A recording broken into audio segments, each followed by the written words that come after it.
Para la próxima semana se ha previsto el paro del sector de los maestros. Para hablar sobre ese caso nos acompaña don Noel Aguirre, viceministro de Educación Alternativa. Gracias por estar con nosotros, viceministro. Ayer señalaron que el lunes no habrá clases. ¿Cuál es la respuesta del gobierno? Bueno, buen día a todas las personas que están viendo. Es de lamentar que se pueda recurrir a estas acciones.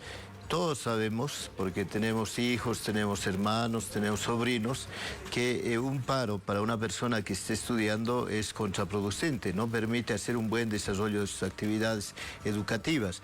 Mucho más en los niños, por ejemplo, cuando uno está aprendiendo a leer, que hayan suspensiones, complican la posibilidad de hacer buen proceso educativo.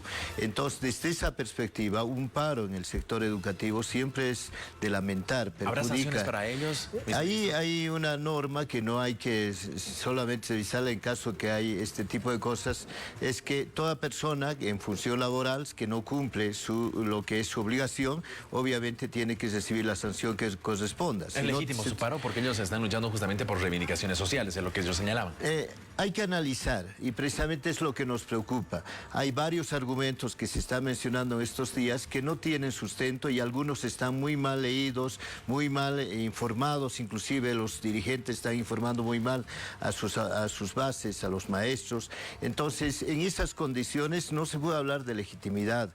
Estamos hablando de hechos que no son tales como se van enunciando. Viceministro, ahora son también los maestros urbanos que están apoyando a la Central Obrera Boliviana, por lo cual no habrá clases en la ciudad de La Paz. Y también son los maestros rurales que están justamente protestando porque supuestamente una disposición establece que los bachilleres pueden dar clases como docentes. Ahí, por ejemplo, ahí si me permite, habría que explicar que hay una posición y una interpretación absolutamente equivocada. Yo quiero, para no llegar a solamente posiciones de lo que uno piensa, mire, esta es la norma que rige en lo que es la educación durante toda una gestión. Esto es lo que se llama la resolución ministerial 001. Esta es la que corresponde a educación alternativa. Y acá está el artículo 48, que se refiere a la designación de los maestros. Y establece claramente las normas. ¿Qué pasa cuando hay un maestro de educación técnica que se necesita? Dice que se recurre a los maestros que están titulados en las escuelas superiores, sino a otro maestro que tiene formación en el área, etc. Eso dice el artículo 48.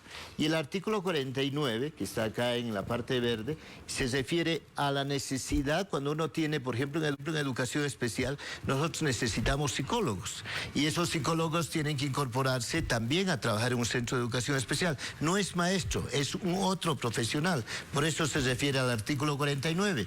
Y el instructivo al que, en base a esto, hay un instructivo para habilitar a los otros profesionales.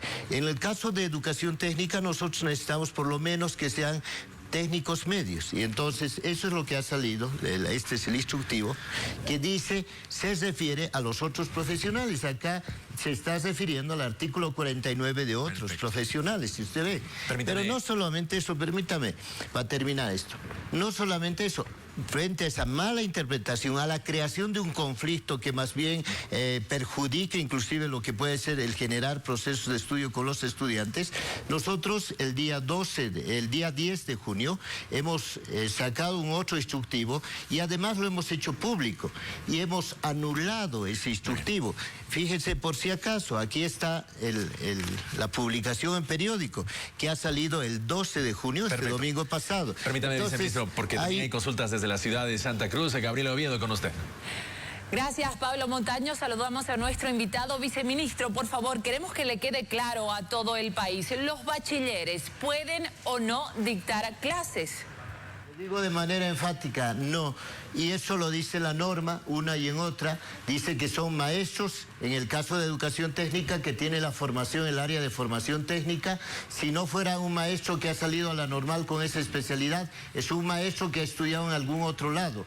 Y la normativa esta a la que se objeta, que es el instructivo 4, se refiere a otros profesionales, pero que tampoco está vigente. Vuelvo a insistir, está publicada ya la anulación de esa norma, de ese instructivo, y no hay razón por qué crear conflictos respecto a esto, porque nuestra intención nunca ha sido generar que los bachilleres puedan ser maestros. Nos queda muy claro que no puede ser eso, y lo que tenemos que hacer únicamente es generar condiciones para que hayan clases para la parte de educación técnica. Viceministro, ¿hay o no suficientes maestros a nivel nacional? ¿Por qué la protesta entonces? ¿Por qué la malinterpretación de esta norma? Ahí tenemos que preguntarnos todos, la opinión pública, cómo se hace, se tergiversa una información, se lee de manera interesada este tipo de cosas. Ahora, en cuanto a maestros, hay en cantidad existen maestros todavía que son titulados y que no tienen puesto de trabajo, pero hay especialidades donde no se tienen los maestros en estas especialidades, sobre todo en el carácter técnico, el ámbito de la parte técnica, hay ausencia de estos maestros. Y porque hay ausencia de maestros, se tiene que recurrir a medidas temporales. Y eso es lo único que se ha hecho para poder resolver. Porque por detrás, ¿qué está? Que hayan estudiantes que tengan clases. Por ejemplo, si se busca un maestro en mecánica y no existe un maestro salido a la normal en mecánica y no se puede nombrar a esto, ¿qué se hace?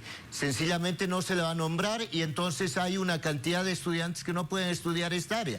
Y eso es lo que está pasando en este momento. Viceministro, entonces es una mala interpretación del magisterio. Absolutamente una mala interpretación. Y segundo, eso que están objetando no existe desde el 10 de junio, está anulado para evitar cualquier mala interpretación, porque si damos una norma que intenta mirar de una manera y es muy mal interpretada, nosotros preferimos que no exista conflicto en este tema y está retirada. ¿De quién es la responsabilidad entonces? Porque no se les explicó, porque no se conoce de esto y ahora anuncian movilizaciones para el lunes y hay huelga inclusive. Estamos hablando de maestros y los maestros tenemos que saber leer las normas y tenemos que leerla. Acá dice, por ejemplo, le voy a leer tal cual. A la fecha existen centros de educación alternativa en los que se requiere los servicios de profesionales que cuenten con al menos la formación de técnico medio en el marco de la resolución ministerial 001, artículo 49, otros profesionales numeral 1 para la designación de profesionales para el área de educación técnica. No se está refiriendo a los maestros. Este documento ha sido público y este documento es el que han hecho circular inclusive en las redes sociales con el argumento que estamos haciendo todo eso. No se puede leer, hay necesidad solamente de leer esto. Y segundo, esto ha salido públicamente, hemos mandado a todas las direcciones departamentales, está en las redes sociales y eso muestra que hay una acción interesante. Gracias por el contacto nacional a Gabriel Oviedo en Santa Cruz. Está más adelante Pablo Montaño. Viceministro, una consulta más. Sin embargo, hay una huelga de hambre que se está desarrollando y también el paro anunciado. Entonces, ¿eso quiere decir que no habrá clases pese a la aclaración? Habría que pedirles a los colegas maestros que hagan una interpretación bien. Si es este el motivo, hay que decirles con toda claridad, están haciendo una huelga de hambre sin ningún motivo. Está esa objeción, que inclusive es una objeción que no tiene fundamento, no está retirado, está sin efecto. Entonces, ¿cuál es la razón? Si ese fuera el motivo para hacer la huelga de hambre o hacer la huelga, el paro del día lunes, ¿cuál es el motivo? No existe ningún otro motivo. Viceministro, le agradezco. Gracias por estar con nosotros. A ustedes, muchas gracias.